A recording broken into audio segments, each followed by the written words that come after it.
Recently I've been asked by several different people, like, what is a good drawing setup for beginners? Should I get an iPad Pro?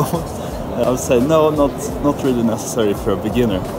I'm sure it's a great tool, but it's a bit overkill in my opinion if you just want to like get started with drawing. So what we're going to do today is we're going to try to find a good beginner setup that's somewhere between $10 and $20.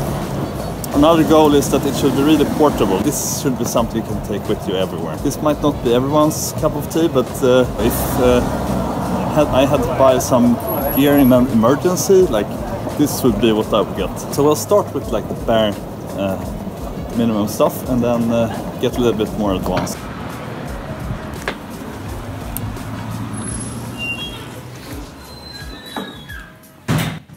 Okay, so first of all we need some kind of paper. I prefer these sketch pads. It's good if they have a little bit of texture. If you want to be drawing with your pencil, it makes the pencil marks stick better. The reason I prefer these sketchbooks is because you can remove papers as you go, and that makes it lighter as you go through the book, and also it makes it easier to scan the finished work when you're done. I like the A4 format. It's about the same size as an iPad Pro, except it doesn't need batteries and it's a bit lighter. 99 kronor, that's a bit above $10. Mechanical pencil. This is just a regular mechanical pencil, nothing special about it. You've got your eraser right here. This one is a 0.5 millimeter, but 0.7 millimeter is fine as well. And never needs sharpening, always ready when you need it. This one is a little bit more fancy, so this one is about like, I think $3 or $4. But this is all you really need for basic drawing. Everything beyond this point is really extra. Next thing I would get, kneadable eraser. I think that's the way it's pronounced anyway. Kneaded. Anyway, the cool thing about this is you can actually shape this. It's sort of like a putty. I'll show you later how to use it. This one is about $2 or $3. That's super useful. Plastic ruler, $4. Maybe you can imagine how a ruler would be useful. Next thing, color pencils. And we're not going to use them to color either. So why do you need colored pencil? It's this guy. This is a Faber Castell Polychromos black. You want to get like a quality pencil. These are like $3 each. Why do we need a colored pencil? I'll show you. The problem with graphite is that it's really easy to create various shades of gray, but it's harder to go really black. You can see here, let's try to lay on as much graphite as we can. Now let's try the colored pencil, see what happens. This is really pretty black. This is more of a grayish black. One issue with the colored pencil is that colored pencil can be way harder to erase than graphite. So that's kind of the plus of graphite. Usually the kneaded eraser is great for adding highlights, like because you can erase just a really tiny small part of the drawing. But what if it's all covered in this hard to erase colored pencil? Well, there is a trick to this, where you can put in highlights and like tiny white details on top of a pencil drawing. So what you can do is you use Posca. You can use a Posca marker to add white paint on top of your pencil drawing. So you want a tiny one like that. And here's a closer look at the Posca marker. This is the kind of tip you want. There's a brand called Molotov as well. That's, I've heard, is supposed to be pretty good. But that's another $4 or $5. Spray fixative. When you're working with graphite or like Conte or any kind of like dry medium, it's really good to have this. What this does is you spray it on your drawing and it locks in the graphite so it won't smudge after you're done. Okay, that's it. Everything we need for a basic drawing setup. The most basic stuff you can get for like $20 or less. And now I'll show you how to actually use all this. Let's see what we got. mechanical pencil, kneaded eraser, Posca marker, and colored pencil. Okay, so let's see what we can do with this. I actually didn't buy a new ruler. I've got too many of those lying around at home already, so this is one I got earlier. I thought we would be doing a portrait. I've printed out reference picture. Here we go. I found this portrait on Unsplash. So they've got tons of really good royalty-free photos that you can use. Usually the face is divided into 3 sections that are sort of the same size. One section is from the top of the eyebrow down to the bottom of the nose to the bottom of the chin, from the top of the eyebrows to the top of the hair. This part is usually the biggest of the 3, because you've got the skull and then you've got hair on top of that too. So just to check, we can measure from the top of her eyebrow to the bottom of her nose. It's about 4.5 centimeters. And from the bottom of the nose to the bottom of the chin, yeah, pretty much exactly 4.5.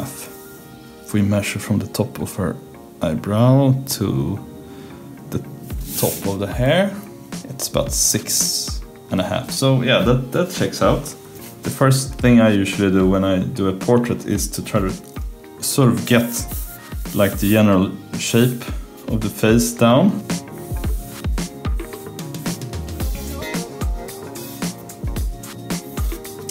Thing about measuring, measuring is not the crime. It's not cheating. I had a bit of a hard time with this because I don't know, it just felt wrong to me. It sort of felt, measuring kind of felt like cheating. But then I took this course on schoolism.com, Realistic Portraits by Jason Seiler. He's a guy I really look up to and respect. Great teacher, great course. He sort of shook me out of that thing that, like, you know, oh, you can't measure, measuring is cheating. Like, use the tools you have to get the result you want. I usually don't measure too much at this stage because I find it hard. Like, it really stiffens up the process and I sort of get lost. Okay, let's get started.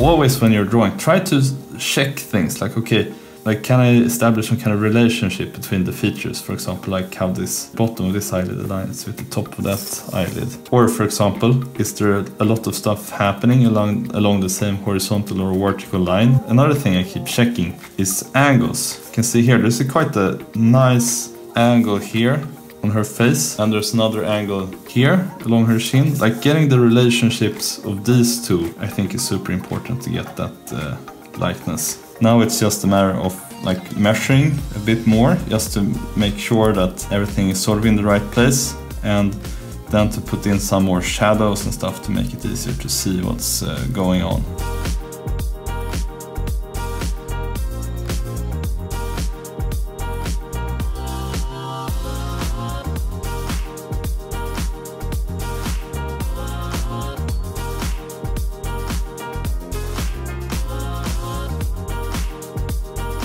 Another thing I think I'll do pretty soon is to flip the picture upside down. That also helps us detect more errors, because like after a while you get so used to looking at your drawing, so you kind of get blind to your mistakes. Flipping it upside down helps with this, because it forces you to see the drawing in a new perspective, literally. But yeah, all of a sudden that can make errors pop out like crazy. Something I should mention about the shading. What I do when I shade is I squint my eyes. Okay, why squint? The problem when we look at the whole image like this is that we tend to focus on a certain area. And that kind of makes it hard to see what value that area is compared to the rest of the painting. If all I'm looking at here around her nose, like this part might look kind of black, like okay, that's pretty dark, but if you look at this area, this one is actually quite light. If you squint your eyes, it's way easier to see the bigger value patterns in the drawing. Getting the values right is super important to making your drawing look three-dimensional.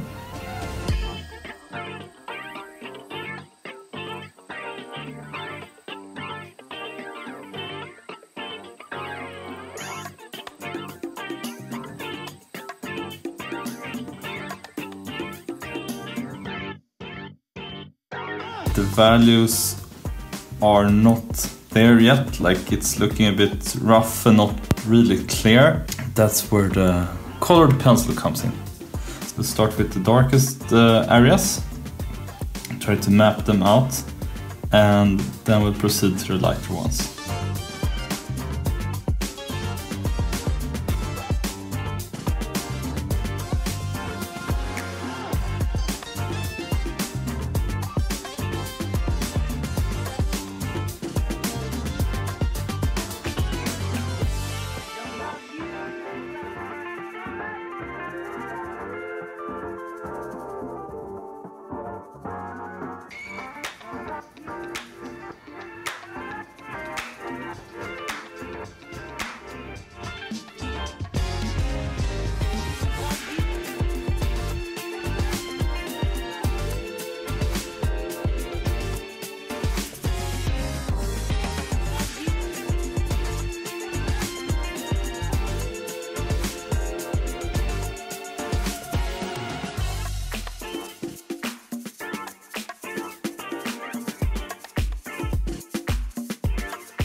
Okay, I think that will have to do.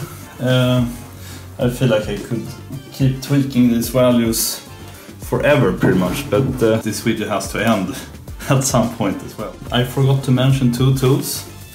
Piece of paper towel. You can use it for smoothing out edges.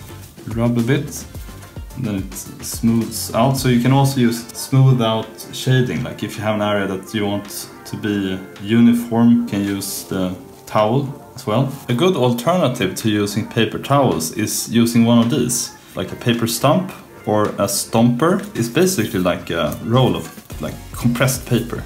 Instead of rubbing with the paper towel, you rub with these ends. You can also draw with the tip if you want, or like just use it to smudge. Something it took me quite a while to realize is, like, if you want to clean it, what you do is you take a knife and you sort of like sharpen it, shave the tip here to make a new tip. Tool number 2 that I forgot to mention, SpongeBob SquarePants pencil sharpener. Doesn't have to be SpongeBob, even though I'm sure it helps. Having a container like this is pretty good for when you're traveling, because you don't want to drop pencil shavings everywhere. You remember the Posca marker we got? It's time to break that out. This is like the world's unsexiest unboxing video. Okay, there we go.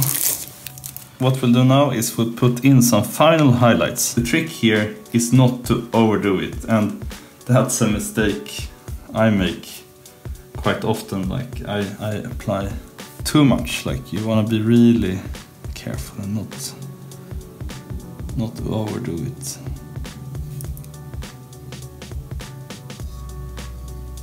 I actually don't dare to apply anymore. I think that's enough. Could put a little bit on the lips as well. You can see here she has a highlight that runs across her lips like this, which looks pretty nice. It made quite a big difference.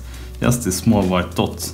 It changed how the eye looks quite a bit. Okay, so we are happy with our drawing, or at least happy-ish, or finished.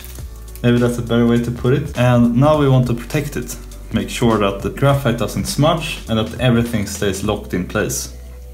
So what we do is we apply fixative. You'll want to be applying fixative outside. Most of them are quite smelly and some of them can even be poisonous. Okay, first we give it a good shake. One important thing, don't tilt the can when you're spraying. Keep your fixative spray straight as you're spraying.